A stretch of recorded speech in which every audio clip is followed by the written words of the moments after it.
ওনার গত বছর একটা আইফোন চুরি যায়। সেই আইফোন চুরির গল্প যখন উনি আমাকে বলেন যে গত বছর ওনার পকেট থেকে আইফোন চুরি গিয়েছিল, তখন আমি বলি যে আসলে আইফোন দামি জিনিস, এগুলো আসলে সাবধানে ব্যবহার করা উচিত। কথাটা আসলে এরকম ছিল, কিন্তু উনি কেন জানি না এইভাবে মানে কথাটা ঘুরে অন্যভাবে লিখলেন। আপনি কি ফোন ইউজ করেন বলুন তো? আমি আমার যে সামনে যে দুই ফোন দেখছেন এগুলো ফোন ব্যবহার করি, এই দুটো আমার ফোন। কম দামি?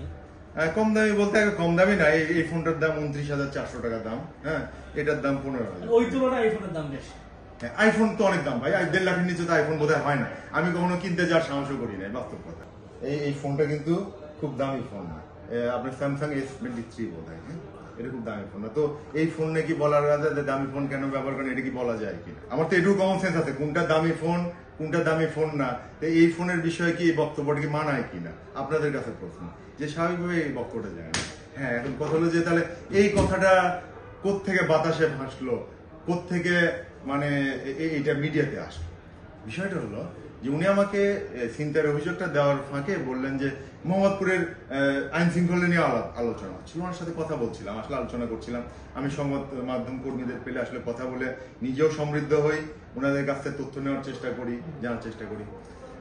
ওনার সাথে কথা বলছিলাম, আসলে ভাই আমি যা জানছি 11 মাসে, আমার তো 11 মাস হয়ে গেল, আমি জানছি যে আজ প্রায় 4 দশক 40 বছর ধরে মোহাম্মদপুর অপরাধ জগতের শীর্ষে চুরি ডাকাতি ছিনতাই মোহাম্মদপুরে হয়েছে। উনি বললেন যে হ্যাঁ এটা সত্য। এরকম ফ্রেন্ডলি একটা আলাপ হচ্ছিল আর কি, ঘরোয়া পরিবেশের আলাপ। তো উনি বলছেন যে হ্যাঁ আমার 1 বছর আগে আমার একটা আইফোন চুরি হয়ে যায়, আমার পকেট থেকে তুলে নেয় একটা আইফোন এই ইয়েতে কি বলে টাউন হল বাজারে।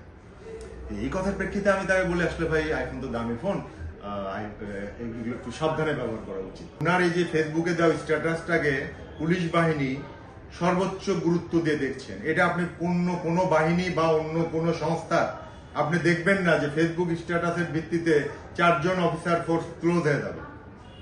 তাও অভিযোগটা এমন চুরি ডাকাতির মতো অভিযোগ না, অনেক সময় চুরি ডাকাতির অভিযোগ আসে পুলিশের বিরুদ্ধে। আচ্ছা, ওই যে আপনি যে অসহযোগিতার অভিযোগ, শুধুমাত্র অসহযোগিতার অভিযোগে একজন সাব ইন্সপেক্টর, একজন এএসআই, 2 জন কনস্টেবলকে অলরেডি প্রত্যাহার করা হয়েছে।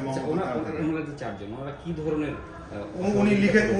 উনি যা লিখেছেন সেটাই এখন পর্যন্ত আমরা জানি, ওটা বিষয়ে তদন্ত চলছে। তদন্ত হলে পরে জানা যাবে। ওনারা আসলে আমাদের সিসিটিভি ক্যামেরা আছে, আমাদের সিসি ফুটেজ আছে। আপনি ডিউটি অফিসার রুমে যদি উনি মিসবিহেভের শিকার হয়ে থাকেন, ওখানে সিসি ফুটেজ দেখা যায়। আমার পিছনে দেখেন মনিটর, ওই যে ডিউটি অফিসার রুম কভার করতেছে, ঠিক আছে। আমাদের সমস্ত ঘটনার ভিডিও আছে। যিনি তদন্ত করছেন, আপনি বডি ল্যাঙ্গুয়েজ তদন্ত যদি নাও পান, অডিও যদি নাও পান, বডি ল্যাঙ্গুয়েজ দেখলে তো বুঝবেন যে আপনার সাথে আমি কি হিসে কথা বলছি নাকি আপনার সঙ্গে আমি দুর্ব্যবহার করছি। এটা আপনাদের কমন সেন্স আপনাদের, সেটা এই বিষয়ে তদন্ত চলতেছে। তদন্তাধীন বিষয় আসলে মন্তব্য করাটা উচিত।